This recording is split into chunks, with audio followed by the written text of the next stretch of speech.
ഏകദേശം 58 മുതൽ 60 ദശലക്ഷം വർഷങ്ങൾക്ക് മുന്നേ പാലിയോസിൻ കാലഘട്ടത്തിൽ വംശനാശം സംഭവിച്ച ലോകത്തിലെ ഏറ്റവും വലിയ പാമ്പാണ് ടൈറ്റാനോബോവ. ഇന്ന് ജീവിച്ചിരിക്കുന്ന ആനക്കൊണ്ടകളോട് ഇത് വളരെ സാമ്യമുണ്ട്.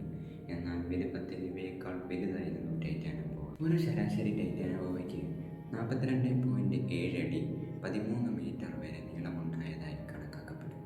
ഇതിന് ഏകദേശം 1135 കിലോഗ്രാം 1.25 ടൺ വരെ ഭാരമുണ്ടായിരുന്നു. ഇന്ന് ജീവിച്ചിരിക്കുന്ന ഗ്രീൻ ആനക്കൊണ്ടയേക്കാൾ ഭാരവും നീളവും ഇതിനുണ്ടായിരുന്നു. കൊളംബിയയിലെ സെർജോൺ കൽക്കരിക്കണിയിൽ നിന്നാണ് ഇതിൻ്റെ ഫോസിൽ കണ്ടെത്തിയത്.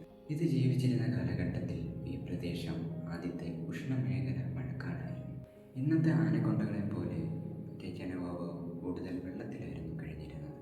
അതിൻ്റെ ഭീമാകാരമായ വലുപ്പം കാരണം കരയിൽ സഞ്ചരിക്കുന്നത് ബുദ്ധിമുട്ടായിരുന്നില്ല. ഇരയെ ചുറ്റി വരിഞ്ഞ് ശ്വാസം മുട്ടിച്ച് കൊല്ലുന്ന രീതിയായിരുന്നു ഇത് ഉപയോഗിച്ചിരുന്നത്. ഇതിന് വിഷമുണ്ടായിരുന്നില്ല. ചുരുക്കത്തിൽ ദിനോസറുകളുടെ വംശനാശത്തിന് ശേഷം ലോകം ഭരിച്ചിരുന്ന ഭീമാകാരമായ പാമ്പായിരുന്നു ടൈറ്റാനോബോവ. ഇന്നത്തെ വീഡിയോ ഇത്രയേ ഉള്ളൂ. നിങ്ങൾക്ക് ഈ വീഡിയോ ഇഷ്ടപ്പെട്ടിട്ടുണ്ടെങ്കിൽ ലൈക്ക് ചെയ്യുക, ഷെയർ ചെയ്യുക, സബ്സ്ക്രൈബ് ചെയ്യുക.